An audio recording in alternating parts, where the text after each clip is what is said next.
발표해 주실 연사는 영국의 웨인 비서 박사십니다. CSR 인터내셔널 설립자인 비서 박사님. 네, 박수로 환영해 주시기. Well, good morning, everyone. It's a great pleasure to be here. First time in your country, and I hope it certainly won't be the last time.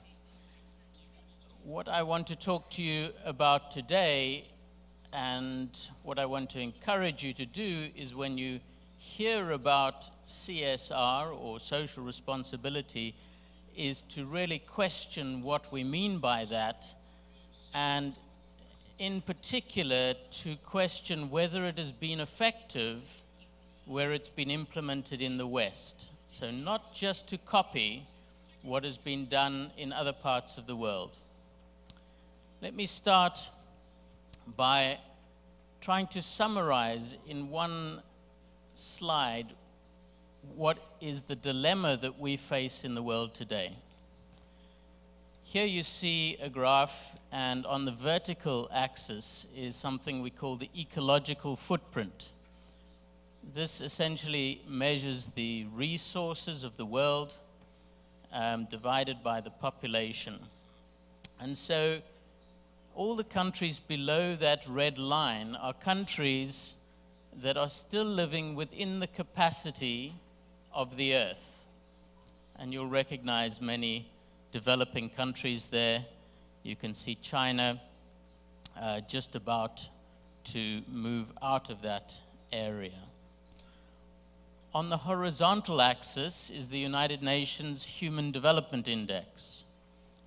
And this is a measure that adds together the health, wealth, and education of a country. And all the countries that are to the right of the red arrow are countries with a high human development, a high quality of life.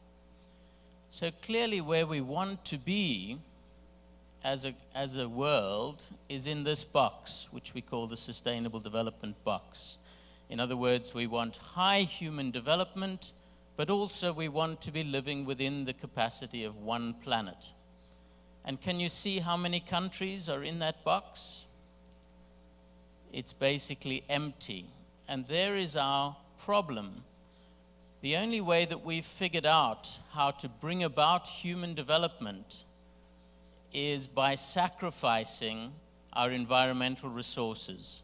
And so you see that countries are moving up and across in order to achieve high human development. What we need to try and do, of course, is move developing countries across, but not up. And perhaps even more difficult, to move countries like the United States and Europe, to move them down without them believing that they are sacrificing their quality of life. It was already mentioned, the United States consuming around about 5 planets if we all lived the same lifestyle. Europe, it's about 3 planets we would need if we all consume at that level. So that is our challenge. And when I say to you that CSR is failing, this is what I mean. It's failing to change this picture, because this picture is what we've seen emerge over the last decades, and the trends are all still headed in the wrong direction.